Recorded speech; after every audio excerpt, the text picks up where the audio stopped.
photo and video galleries. Today we have. Indiana Bones. I'm the resident paleontologist here at the Greensboro Science Center. So, did you dig all these bones by yourself, or do you have a team? Oh no, I actually personally didn't dig up any of the things that you see on display here. We acquired them from a lot of different sources, and the larger pieces are very faithful replicas of fossils. The larger pieces, if we had the real thing, they'd be so valuable that we couldn't let the public anywhere near them. But we do have a lot of genuine fossils dug up from all over the world on display here in the cases. And as you can see, this exhibit isn't quite ready for prime time. We have about a week to go before we open, but when we do, it's going to be, I think, absolutely spectacular. We're at the Science Center, by the way. How long have you been doing this? I've been here at the Greensboro Science Center 25 years, so a pretty long time. We've seen a lot of changes. And you know, this dinosaur gallery we're in now, it had stayed unchanged for nearly 3 decades. The arrangement of the fossils seemed almost as old as the fossils themselves. So we're giving it a major reinvention now. It's for the visitors to come out and see what we've done with the place. It's not going to resemble what they're used to at all. I think they're going to be very pleasantly surprised. Not only have I been here for 25 years, but I grew up in Greensboro as a kid coming to this museum. So getting to be here, a part of it, working here now as an adult, it's a real thrill. How long has this exhibit been being built, and how long will it take? Oh, we started planning for this, I would say, a year and a half ago. And it's been teamwork, the whole staff here at the Science Center, particularly in exhibits and education and in our technology department. So we started with a clean sheet of paper, had no preconceptions about what we were going to do. And we asked ourselves, how could we just really blow the minds of everybody in Greensboro who has an expectation for what the thing has been, but how could we surprise them with all sorts of new ways to present paleontology and the life of the dinosaurs? So we've been working for over a year, and I think when we open on November 17th to the public, people are going to be absolutely stunned by the level of improvement of what we're offering here. The old exhibit was very old school, very dusty and dated, and now everything is going to be very cutting edge. The way we're going to present the fossils and the story of the dinosaurs, nobody, at least around here, is doing. So it's going to be a very innovative way of presenting the material. Is this your first time getting interviewed by kids? First time by kids, I believe it absolutely is. You know, I've had a lot of reporters interview me in the past, but never kids. So I'm honored to get to talk to you guys. So, if you've been here so long, why has it taken you so long to build a new exhibit? Oh, that's a good question. Money is part of it. It takes a long time to get the funds to do something like this. And then just cultivating a vision. You know, we've been working here at the Science Center to improve the facility in a lot of ways before we got to the dinosaur exhibit. You may well know that we've built an aquarium in the last few years, and not too long ago we expanded that aquarium with a lot of new species, a lot of new exhibits. Our zoo has over the last decade undergone a lot of changes. So we're just now getting around to working on the museum, and in particular this part of the museum. So we've been busy on other things here at the Greensboro Science Center with the aquarium and zoo improvements, but the Science Museum part of it, now is the time for us to do something with it, and this dinosaur exhibit is really the beginning of a complete reimagining of what this Science Museum is going to be. What are the new ways you're going to display the exhibit? Yeah, glad you asked. You know, the old style is to take a glass box, put a fossil in the center, put a printed card there, and let people read a little bit about it. And you look in the case and nothing happens. But we're not going to do that with this exhibit. We have pyramids of glass with the physical fossil right in the center. But as you look into the glass pyramid, you're going to see a miniature version of me standing on and walking and moving around the fossils, explaining what you're looking at. And as you walk around that glass pyramid, you'll see that I'm not just a flat image inside, but I'm three-dimensionally present like a hologram inside the case. So that's a new and exciting way. We also have other cases, the front glass of which is a TV screen that's completely clear until we put something on it.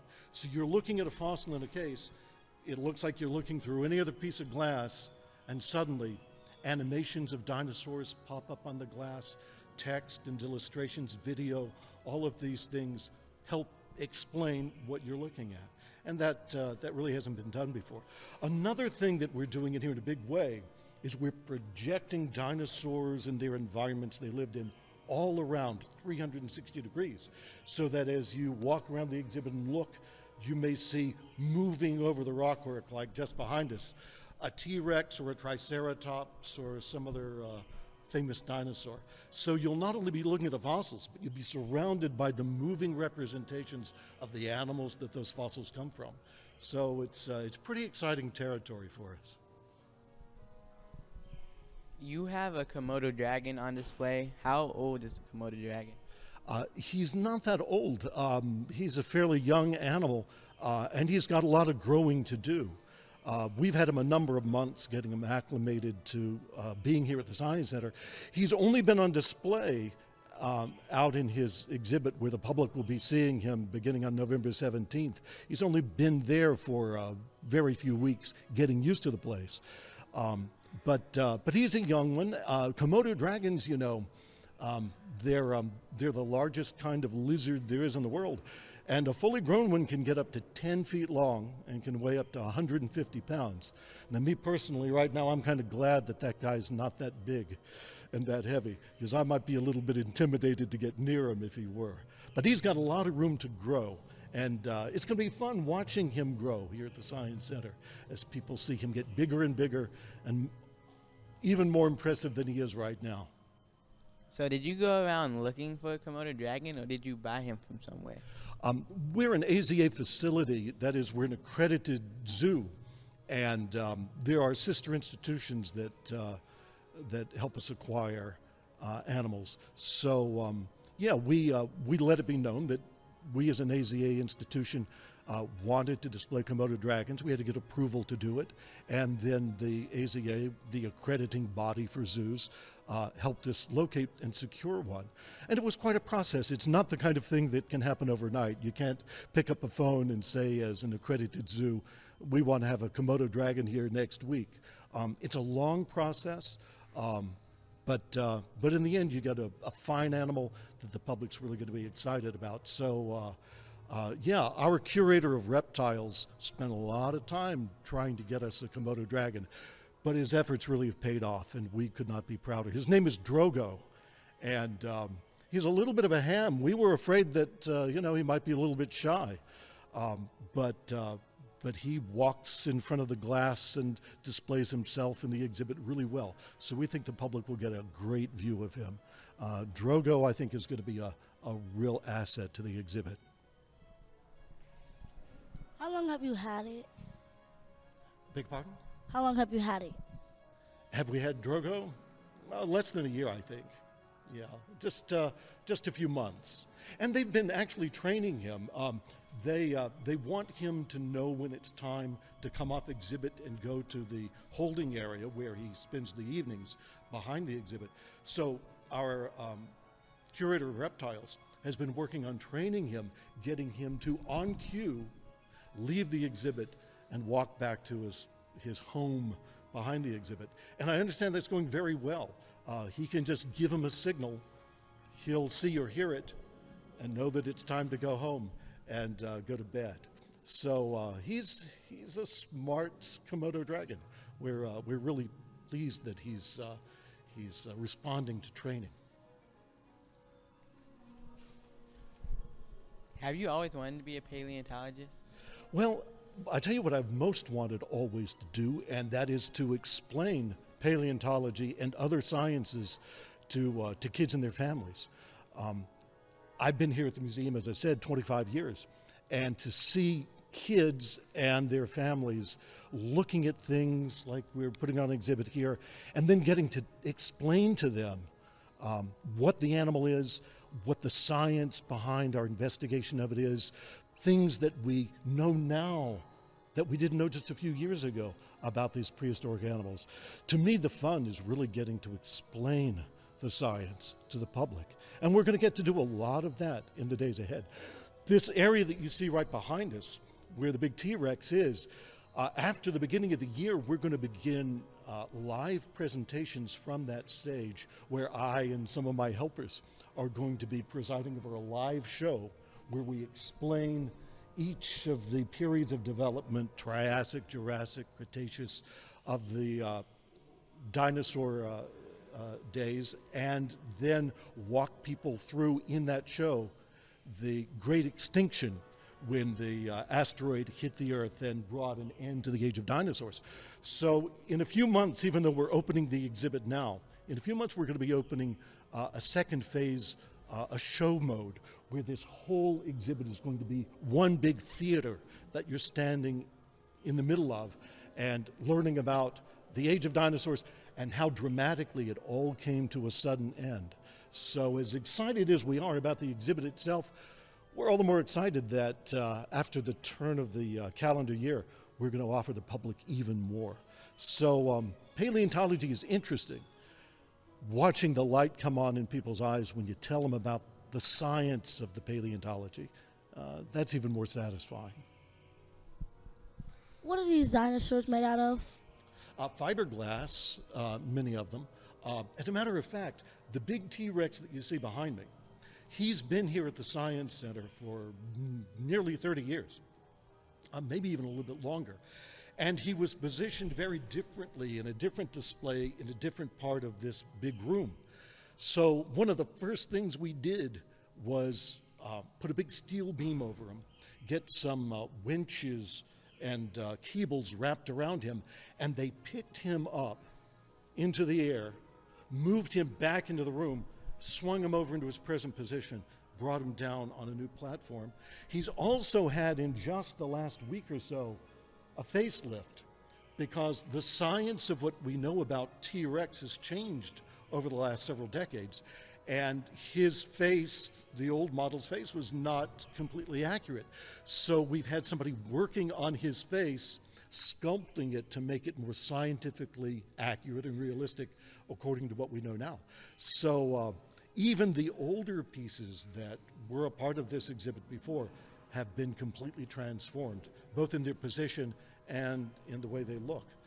So that's been an interesting process to see. So, do you believe that the dinosaurs went extinct by a meteor, or do you believe something else? Well, there's been a lot of debate about it, of course. We do know that before the dinosaurs went extinct, for millions of years before their extinction, volcanic activity was increasing, which would have some global impact on the environment that they were living in. So there's a lot of speculation that the dinosaurs were already weakened by things like volcanic activity changing the environment. But I think it's pretty clear that the final blow that did them in was the impact of an asteroid 65 million years ago. We've located where in the Gulf of Mexico that impact crater is. It's covered with water now, but we can clearly tell that it's there. And it matches really well the size of the kind of impact asteroid that would be required to do the dinosaurs in. They had a really bad day 65 million years ago with that impact, and they were never quite able to recover from it. Where do bones come from? Yeah, North Carolina is not a great place to look for dinosaur fossils, although some have been found. The problem with where we live is you've got lots of vegetation covering over the land, and it's hard to know where the fossil bones might be. But you go to places out west, in places like Wyoming and North and South Dakota, Colorado, Utah, New Mexico, where there's not that much vegetation in large expanses of land. And the dinosaur bones are sticking out of outcrops where the weather has eroded away the soil. And so you can find them there. The exciting thing right now is traditionally places out west, like I've mentioned, those have been the areas where we found dinosaur fossils. But in the last couple of decades, whole new areas have been opening up to paleontologists. China is one of the hotbeds of paleontological work because all of a sudden we can go in places in China looking for dinosaur bones that we've never been able to before. South America is full of places that are just now being opened up to fossil hunters. And we're finding new species, some of which are even bigger and more bizarre looking than those that we see here in the western part of North America. And even in Africa, off the coast of Africa, the island of Madagascar, some of your viewers may know that we have some lemurs here at the zoo from the island of Madagascar. But in the last decade, Madagascar has opened up and we've been able to find fossils of some really interesting dinosaurs there. So the American West has been the place where traditionally the fossils have come from, but over the last few decades, China, South America, and Africa have been brand new fields opening up and exciting new species being found. Right now, because of those new areas opening up, a new species of dinosaur is found on average every week. That's about 50 to 52 new species every year. So exciting times. How do paleontologists find out what dinosaurs eat and stuff? What they eat? Well, for one thing, we have fossil evidence from the interior of dinosaurs. For instance, Triceratops.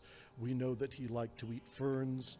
He liked to eat pine cones. Not the kind of stuff we would enjoy eating all that much, but he apparently made a meal out of them. We can also look at the dental structures, the way the teeth are in the animals, and we can tell by looking at the teeth the kinds of things that those teeth were designed to eat. You look at a guy like T-Rex right there, and there's no doubt that he's a meat eater.